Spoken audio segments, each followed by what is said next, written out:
If you've been thinking about adding an ultrasonic machine to clean your watch parts, you may have heard that ultrasonics will damage your parts and that you should never use an ultrasonic except to clean your cases and bracelets. Ultrasonic machines can be extremely efficient and completely safe as long as you know what to do and what not to do.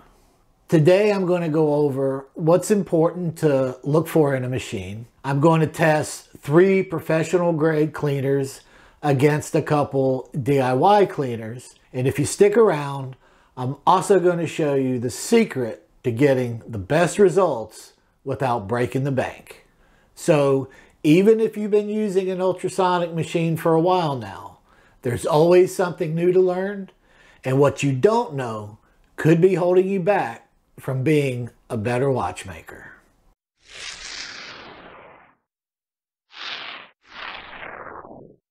The first burning question to answer is, do professional watchmakers use ultrasonics to clean their watch parts? Well, the answer is yes, of course they do. Because of the volume of movements professionals might be servicing, the highest end cleaning machines that they use combine both rotating baskets along with ultrasonics, which provide the fastest cleaning of watch parts possible. But these high-end part cleaners can go for well over 10 grand. So is it possible to get the same results in a benchtop ultrasonic machine when speed is not the issue? You bet it is, and I'm going to show you how to do it. In order to understand the limitations of ultrasonics, you need some context to understand the main differences as well as the similarities between one of the professional grade machines and the type of machine you're probably going to be looking at. If you watched my last video on using IPA, you saw me put a vintage pallet fork into an ultrasonic with L&R cleaner, and after just a 5-minute cycle, the pallet stone came out. Now, if you're cleaning newer parts, this is not as likely to happen, but when you're cleaning vintage parts, the chances of damage go up because the quality of the parts or the condition of the shellac is going to be different. So for me, it's just not worth the risk of putting them in any type of cleaning machine. It's not about the metal becoming damaged.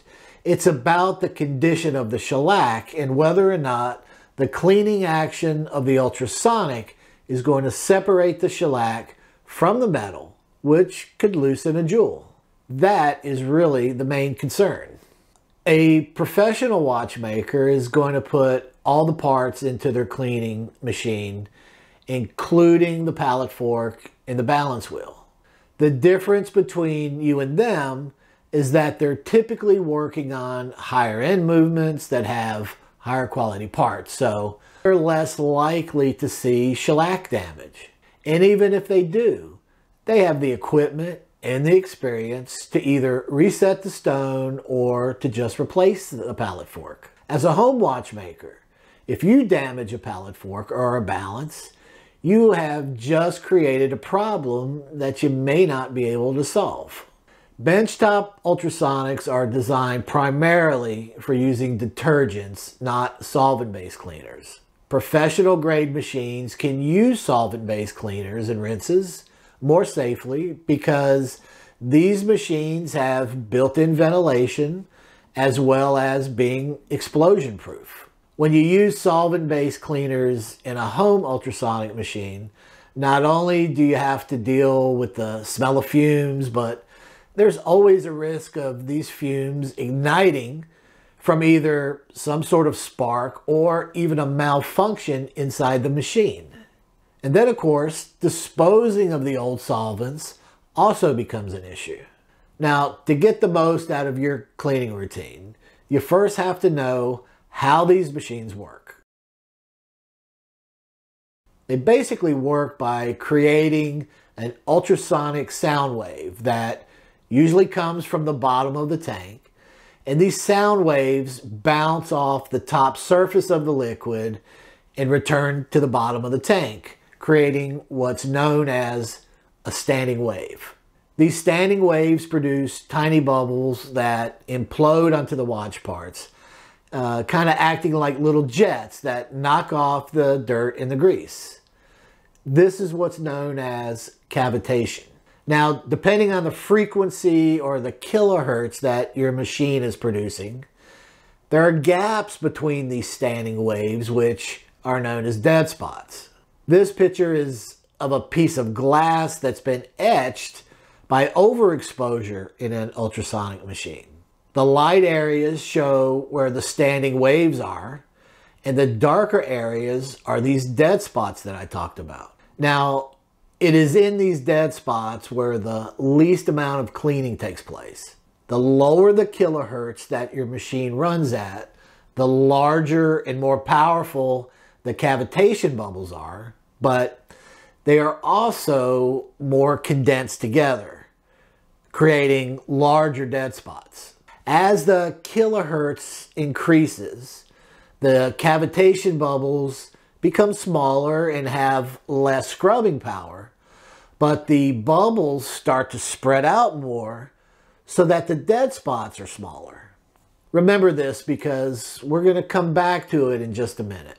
Now, when you're looking for an ultrasonic machine, the first thing you want to make sure of is that it has the ability to run at least 40 kilohertz. Fortunately, this is by far the most common wavelength that you'll find in a ultrasonic. And if you look at the high-end Elma machine, this is the same frequency that they run at for the cleaning cycle. Just know that anything operating below 40 kilohertz produces larger, more aggressive cavitation bubbles and probably should not be used for watch parts. Now, another big difference between a premium machine and your basic ultrasonic is that they're going to be able to run at multiple frequencies. As an example, Elma's P30H ultrasonic machine can run at both 40 kilohertz for cleaning and 80 kilohertz for rinsing, which is ideal. But the price of these machines quickly jumps up to the $1,300 range, which pretty much knocks them out of contention for most home watchmakers.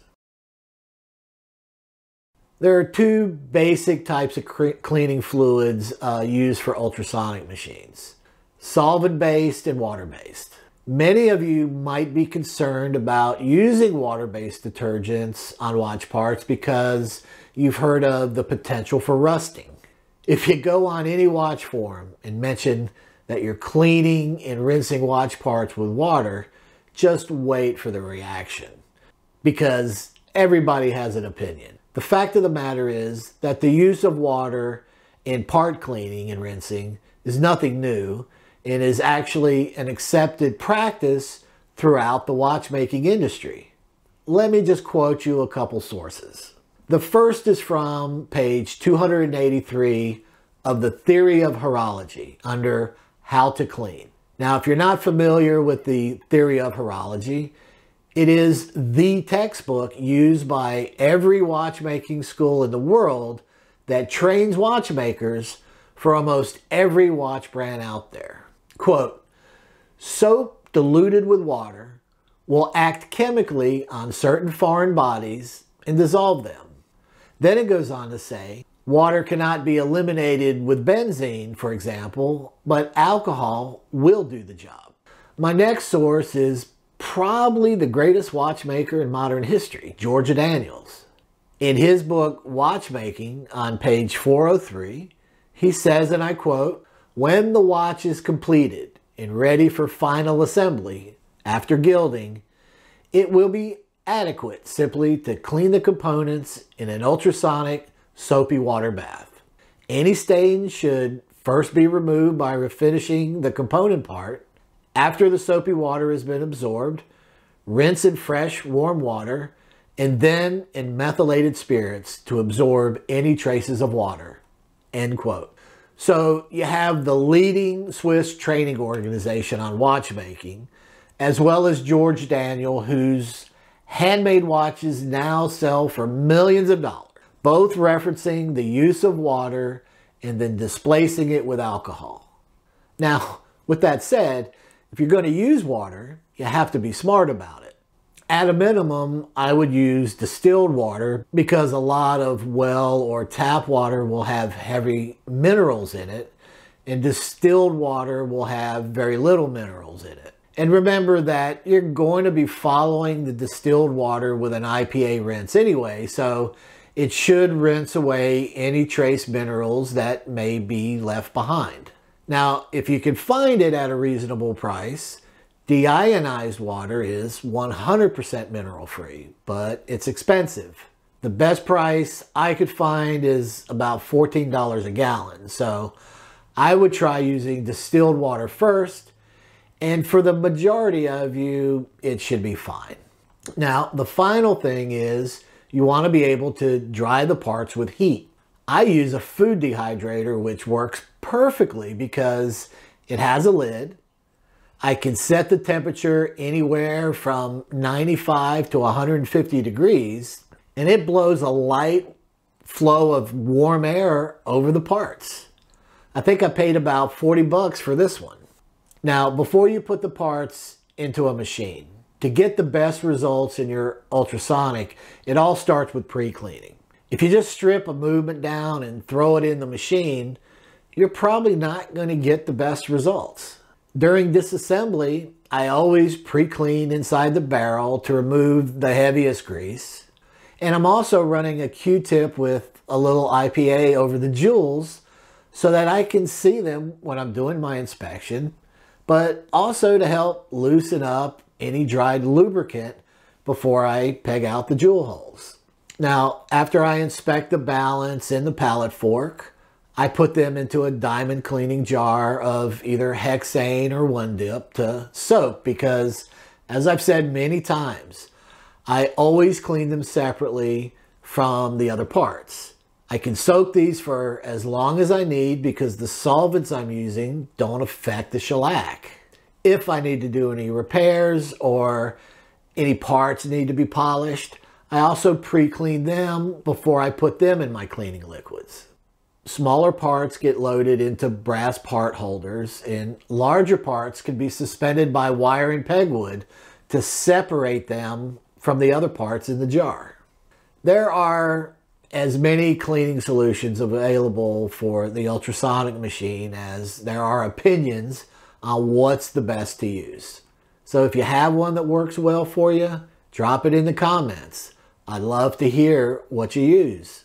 To test the cleaners today, I'm going to apply 6 different types of watch lubricants on these rotors. The first is Kluber P125, probably the stickiest barrel grease there is. Molykote DX, which is known as one of the hardest greases to clean, and another barrel grease, 8213. On the lower part of the rotor, I'm going to apply a drop of HP 1300 on the left, 9010 in the middle, and 9504 on the right side of the rotor. For testing purposes, I'm going to do a 10-minute wash cycle followed by a 5-minute rinse cycle, and then a 2-minute rinse in IPA alcohol on all the cleaners we test, followed by 10 minutes of dry time in the food dehydrator set at 120 degrees. For the purpose of costing these products out, I'm going to figure the price based on using 10 ounces of fluid in a mason jar. And for the IPA rinse, I'm using 99% alcohol, calculated at $1.40 per jar. Now, the first cleaner I'm testing is L&R Extra Fine. Now, you should always follow your machine's warnings about not using anything that's flammable in it. And I'm not recommending that you do what I'm about to show you. This is purely for my own curiosity. Since the first cleaners I am testing are going to be solvent-based and flammable, I'm going to do the testing without using the heater to see how well they clean in just room temperature water. One issue with L&R is that if it comes in contact with water, it will emulsify. This creates a pretty nasty goo that if it gets on the parts, it's going to be pretty hard to clean off. So because of that, the first rinse will be in L&R's rinse number 3, and then the second rinse will be in the IPA. Now, when costing this out, it came to $4 per jar for the L&R cleaner in the rinse, for a total of $9.40, including the IPA. So if you cleaned 5 watches before changing out the fluids, that would work out to about $1.90 per clean movement. Since all the fluids are going to be new, I will be doing what's known as degassing. Now, degassing is a function that some machines have, which removes the gas bubbles that are in the liquids, which actually interfere with the ultrasonic machine's cleaning ability. If your machine doesn't have this function, you can just let it run for about 20 minutes with no parts in it. Or if the liquids have been sitting out for at least 24 hours, the gas bubbles should be gone. Now, looking at this rotor, here is the Kluber P125, the Molykote DX, the 8213, the HP 1300, the 9010, and the 9504. I'm going to suspend the rotor from a wire and run it through the wash in 2 rinse cycles. As you can see, even the hardest to clean grease is completely gone. There are no signs of it whatsoever. I would point out that the amount of grease that you initially saw should be pre-cleaned off anyway, but there is really no denying that the L&R is very effective, which is probably why it's one of the most popular. The next cleaner marketed to watchmakers is Zenith 251NA concentrate. This is a non-ammonia based concentrate that's mixed 1 part cleaner to 7 parts water. Even though it's labeled as flammable on the bottle, once it's mixed with water, who knows how flammable it really is. It's certainly a very low odor cleaner, so it has that going for it. One advantage of it is that it can be rinsed with water. The biggest disadvantage is that after you use this cleaner once, it starts to gel up after about 24 hours and it becomes unusable. Now, according to Zenith, after using the product just one time, the residual oil and grease from the clean movement can cause bacteria to grow in the cleaning solution, which is what's causing it to gel.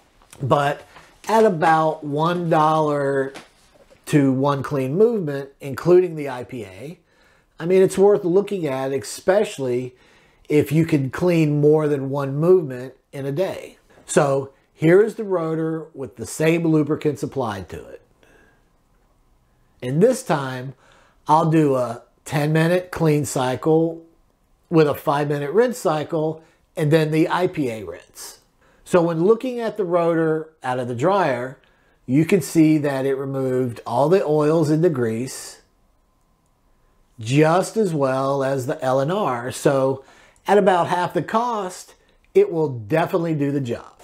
The last solvent-based product we are going to test today is good old naphtha, sometimes called lighter fluid. It's readily available in most places, depending on where you are in the world. People like naphtha because you can buy it in smaller quantities if you're only cleaning an occasional watch once in a while. Naphtha comes in at around $20 a gallon, which works out to about $3 worth of product, including the IPA. So cost-wise, if you got 5 clean movements before changing out the fluids, that works out to about 60 cents per clean. Performance-wise, you can see that it performed just as well as the L&R and the Zenith, but at a fraction of the cost. The one real difference is that the pro grade cleaners have metal brighteners in them, so if you have any grungy or stained movements, naphtha alone is not going to brighten the parts. Now, the key to getting great results with water-based cleaners is knowing how your ultrasonic machine is really designed to work and finding the sweet spot based on these four things: the frequency, the fluid temperature, cleaning time, and the detergent you're using. Since most machines you will be looking at have a fixed frequency of 40 kilohertz, there's not much you can do to change that. You also want to get clean parts as fast as possible without having them in the machine for extended periods of time. One of the biggest advantages of water-based cleaners is that now you can introduce heat to the cleaning procedure. Heat affects the ultrasonic waves that are produced by your machine in a couple different ways.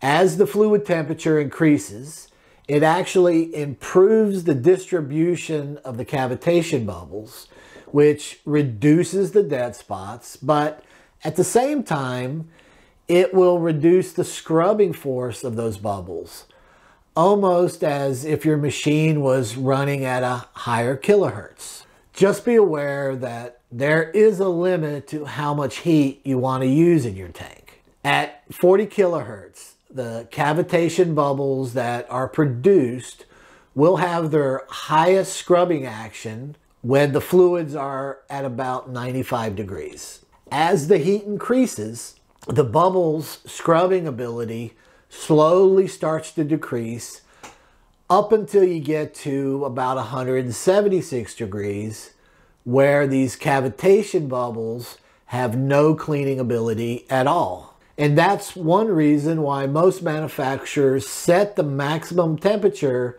of their machines at 180 degrees. The key here is finding the right temperature for the cleaning solution that you're going to be using. Now, to demonstrate the difference that the water temperature has on cavitation, I'm going to be doing what's called the foil test. First, I'm going to do it at room temperature, and then I'm going to repeat the same test at 137 degrees. Foil tests are used to show the effectiveness of the cavitation bubbles in any ultrasonic machine.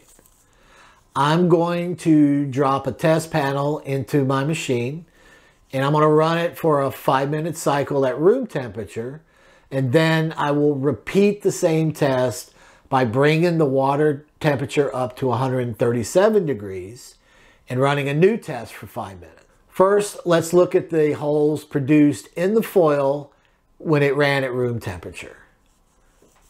Notice the size of the holes and how closely they are grouped together. What this test is showing us is the scrubbing intensity of the cavitation bubbles, as well as the concentration of the bubbles in one area. Now, when you look at the foil test that was run at the higher temperature, the first thing you'll notice is that there's only a couple pinholes in the foil, which is indicating that the cavitation bubbles are just not as strong.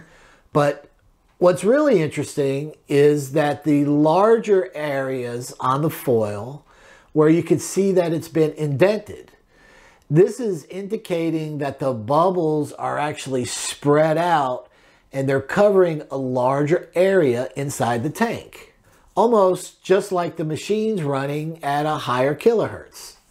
Now, the fourth factor is the actual detergent itself.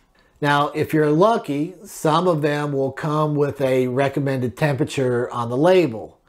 And if it does, that's where you should probably start at. If it doesn't, the general guideline for ultrasonics and detergents to work the best is to heat the fluid to 65% of the fluid's boiling point.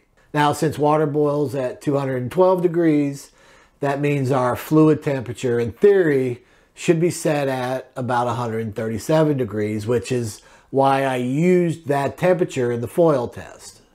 Now, for the next two tests, I'm going to set the tank around 137 degrees, insert the jars, run the degas function, and I'm going to bring all the fluids up to temperature.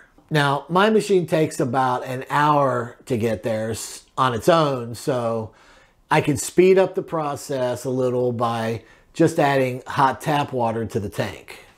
I'm going to run the same cycles of a 10-minute wash with a 5-minute water rinse, but because the IPA is flammable, I'm not heating the IPA, but adding the cold jar into the tank for the final 2-minute rinse.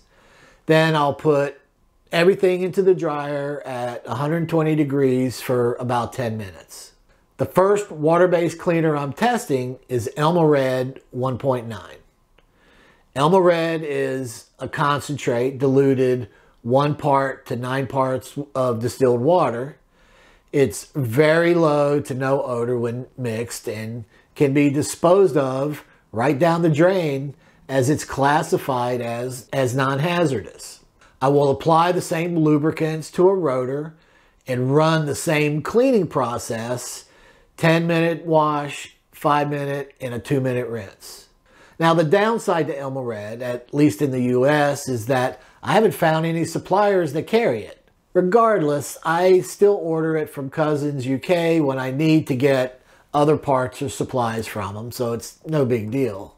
Now for me, the shipping cost is almost as much as the cleaner, but even still, this liter bottle makes 30 10-ounce jars, and when you add the cost of the IPA, it only comes out to around $2.60 for 5 cleans.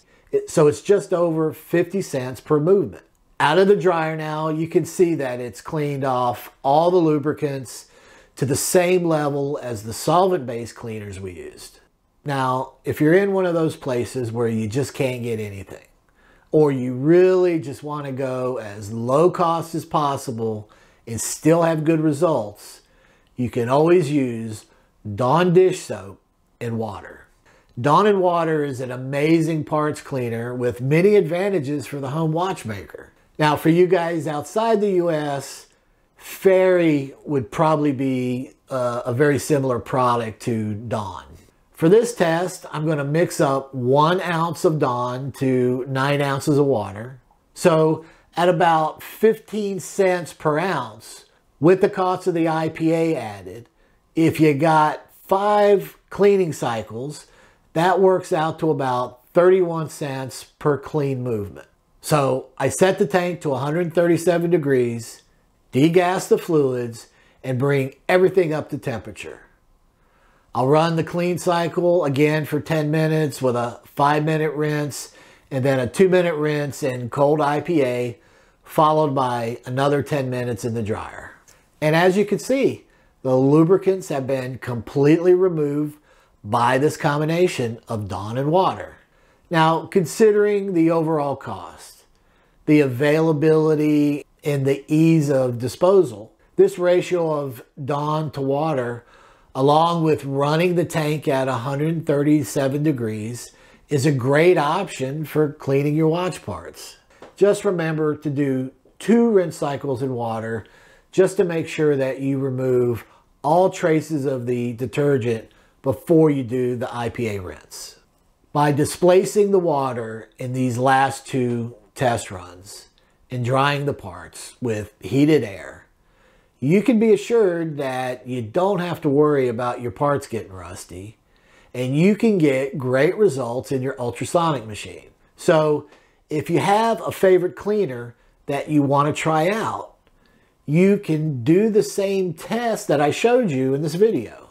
Investing a small amount of time doing experiments to find your favorite cleaner's sweet spot with the tank temperature and the cleaning time is absolutely worth your time investment. If you follow these guidelines in your cleaning routine, you will improve your cleaning game and you will consistently get cleaner watch parts time after time. And that will help you to become a better watchmaker.